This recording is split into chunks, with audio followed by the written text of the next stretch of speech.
welcome to the University of Guelph Arboretum. My name is Kitty, and behind the camera there, that's Jenny. Hello! And we are the Naturalist Interns here at the Arboretum. So we thought that we bring you guys here today onto the grounds to hunt for caterpillars with us, because we thought that we take this video to introduce you guys all to the wonderful world of caterpillars, and they are pretty amazing. Of course, if you imagine a caterpillar, they are only one stage in the life cycle of either a butterfly or a moth. So if you imagine maybe a butterfly flying around, it's going to fly around to look for a perfect place to lay her eggs. So usually different species of either butterflies or moths will look for different plants to lay their eggs on, because the caterpillars will eat different plants. So we call this the species host plants. If a butterfly or moth flies around and finds the perfect host plant for their species, they're going to land on that plant and lay a little egg. And that little egg is going to hatch out into a caterpillar. Now, of course, when this caterpillar hatches out, it is a very hungry caterpillar. It's going to want to eat a lot. So it's going to munch away on either the leaves or maybe sometimes the flowers of that plant, and it's going to eat and eat and eat, and as it's eating, it's also growing. So it's going to grow bigger and bigger over time, and kind of like when we outgrow our clothes, they kind of outgrow their clothes as well. So they'll actually go through a process called molting every now and then when they get bigger. So when they outgrow their old exoskeleton, kind of like their skin, they're gonna molt out of that old skin. They're gonna crawl out of that old exoskeleton, and underneath will be a new larger exoskeleton that they grew underneath. So that's called molting, and they're gonna do this a couple times as they get bigger and bigger and bigger, and eventually they're gonna grow big enough to go on to the next stage in their life cycle, and that is the pupa. So when the caterpillar gets big enough, they're actually going to pupate, which means that for a butterfly, it may turn into a chrysalis. For a moth, maybe they'll spin silk around that pupa and become a cocoon. And inside of this life stage, it's a pretty boring life stage to maybe look at from the outside, because it doesn't look like they're doing a whole lot, but on the inside, a whole bunch of stuff is happening. So what's happening inside of a butterfly chrysalis, if you can imagine that in your mind, is that caterpillar actually turns its entire body into goo. So its body releases enzymes to dissolve all of its tissues except for certain special cells. So we call this imaginal discs. These are special cells that are programmed to grow into all the different parts of either an adult moth or a butterfly. So inside of this chrysalis, those imaginal discs, these special cells, are going to use the energy from the goo that all of its other tissues have dissolved into, and it's going to grow into the wings of the butterfly, into the antenna of the butterfly, into the legs of the butterfly, all those different body parts. And when the time is right, it's actually going to break out of its pupa, and it's going to fly around as the adult butterfly moth to begin the cycle all over again. So this incredible transformation, we actually have a special word for it. We call it metamorphosis, and that's pretty spectacular. And it all starts with a little egg and a little caterpillar on a plant. Now, of course, here at the Arboretum, we have so many different plants here, and that means we have a fantastic home for a lot of different caterpillars as well. In fact, one of the best places I like to look for caterpillars is this tree right here. So this is what we call the hop tree. You can recognize it by its leaves. Take a look at its leaves. These are compound leaves, which means this is one entire leaf, and the leaf blade is divided into these 3 different leaflets, and they have very distinctive seeds as well. So that's how you recognize the hop tree. And if you look really closely in the leaves of the hop tree, we can usually find caterpillars on these trees of the giant swallowtail butterfly. So this is their host plants. This is what the caterpillars like to eat. So that's where the adult butterflies like to lay their eggs on. So let's go around and see if we can find a caterpillar on this tree. The search begins.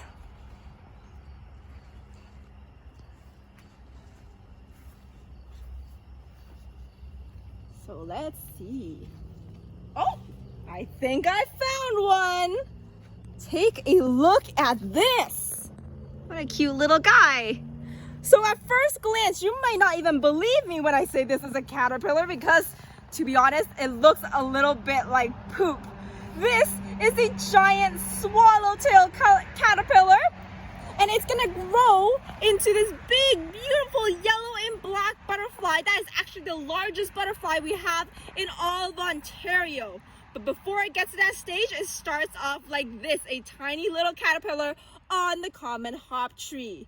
Now, of course, this looks like bird poop and may not be the most attractive caterpillar, but its bird poop appearance serves a really important purpose. So caterpillars are really delicious for a lot of different animals, especially birds. And these caterpillars, they don't want to become a bird's meal. They don't want to get eaten.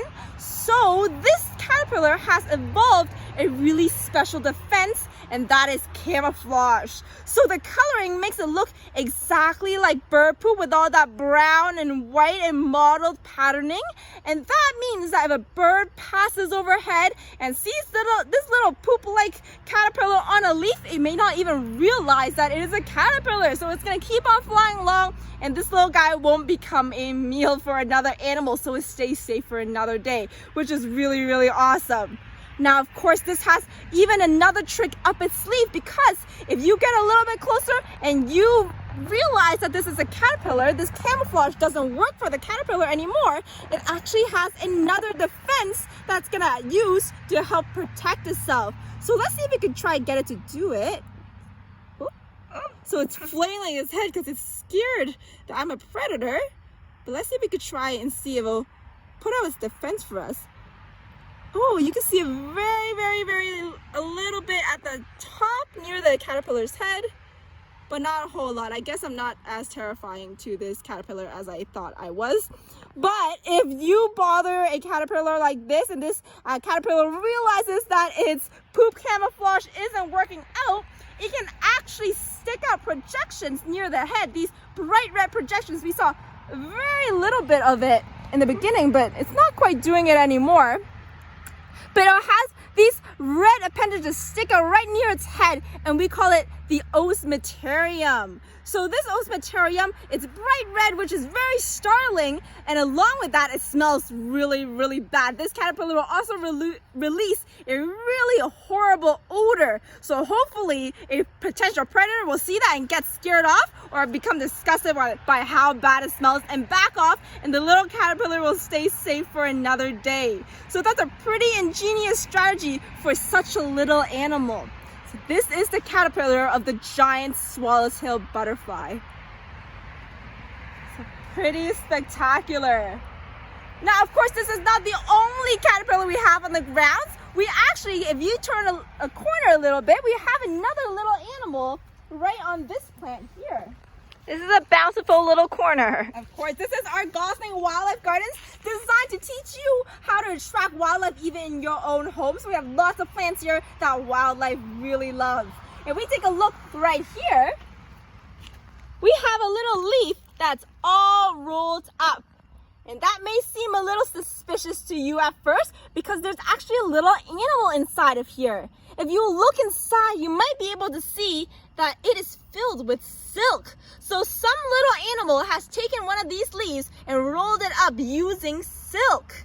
And of course, if we think of animals that use silk, one of the most common ones that come to mind are caterpillars and spiders. So inside of this leaf is what we call a leaf roller, and it's either a caterpillar or a spider. Now let's see if we can gently unroll it and figure out what it is. A little game called Will We Stay on Topic? We're gonna find out. Oh, look at that. We have actually a little spider.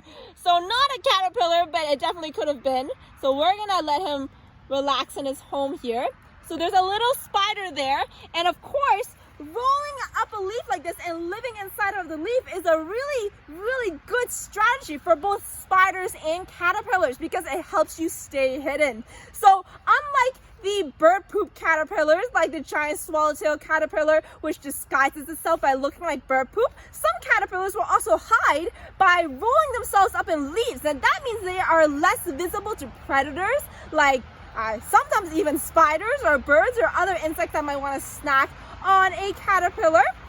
And it can also help keep caterpillars close to their host plant. So if they roll themselves into the leaf of a host plant, that means, you know, if a deer walks by and brushes the plant, or if it's really windy or really rainy, then it stayed safe, cocooned into its little rolled up leaf, and it won't fall off, and it can keep on munching away. So it's a really cool strategy for both a caterpillar and a spider to apply in order to stay safe and survive in the wild, which is pretty awesome. Now I'm going to turn it over to Jenny. We're going to see if she can find us any more caterpillars. Yeah, we have lots of plants here in the Arboretum, and that means lots of caterpillars. So let's see if we can find a little bit more. And I think I know exactly where to do that.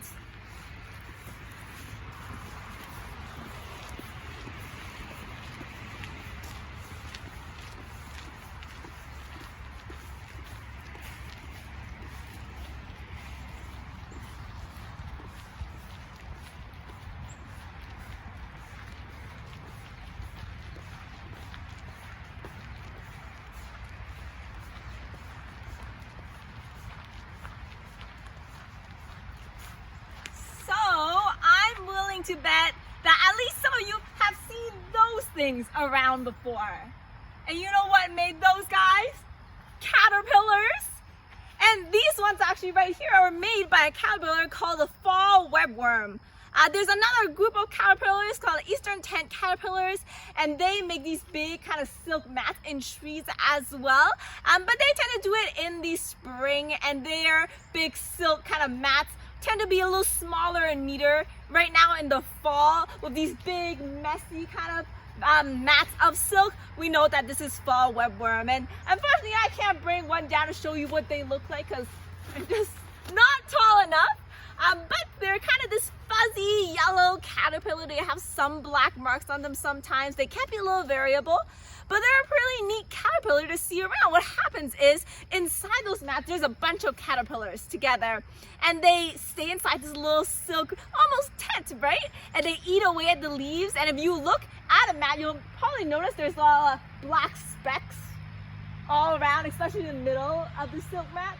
And that's the caterpillar poop that they've been producing as they eat away at the leaves. And as that tent or mat gets filled with poop and the leaves get eaten, then they kind of expand outwards, add more silk, contain more leaves, and they'll keep eating away until these caterpillars reach the late instars, or the later older versions of themselves, and they're ready to pupa and turn into a moth. So that's pretty awesome. I know sometimes people see these guys and they're concerned that they're damaging a tree, but the trees have evolved with these guys around, and as long as the tree is healthy and there's no underlying disease or anything, they actually won't do a permanent damage to any of your trees, so nothing to worry about. And they are a pretty cool little guest to have around, even in your own backyard sometimes, which is kind of neat.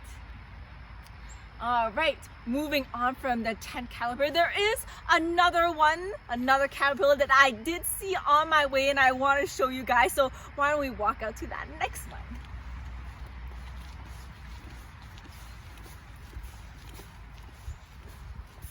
We can enjoy the bumblebees pollinating our flowers right now. So these are turtle head flowers, and we can see the bumblebees absolutely love them. They go right inside. Look at the little bumblebee butt. A little off topic, but adorable.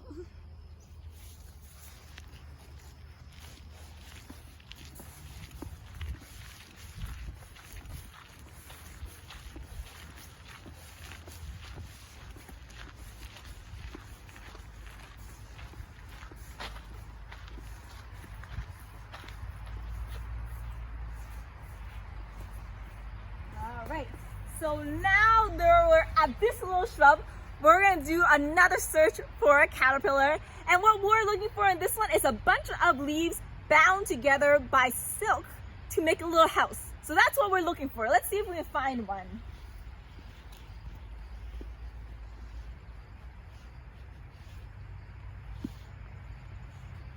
And I think I see one. I just want to come over here. So this looks kind of weird, right? This looks kind of suspicious. We have a bunch of leaves and they're kind of tied together by these strands of silk you guys might be able to see to make a little protective house. And right next to it, we see a bunch of chewed up leaves. So this is pointing towards a caterpillar. Something's living here. And what we're going to do is we're actually going to lift up a leaf from this little house. We won't do too many because we don't want to wreck his home too much, but we'll look at the caterpillar that's inside. So I'm going to pick up this leaf. All right, little buddy. And here is a caterpillar of a silver-spotted skipper. So these guys are really neat. They make this little house for themselves using the leaves and the silk that they produce. And this keeps them nice and safe, right? Like the other caterpillars we talked about, like that leaf roller spider, by protecting themselves, make themselves a little home like this, it gives them a place to hide out from predators and protects them from the elements, things like heavy wind or rain. But if something came along, like say a predator like me came along and invaded this little guy's home, it does have a defense mechanism. So he will take his colorful head, he'll rear it, and he'll wave it back and forth. Look at him go. He's like, I'm very scary, to try and startle away predators. So that's a secondary defense mechanism he has. And another cool thing about the silver-spotted skipper is you might notice inside this little house, there's no caterpillar poop.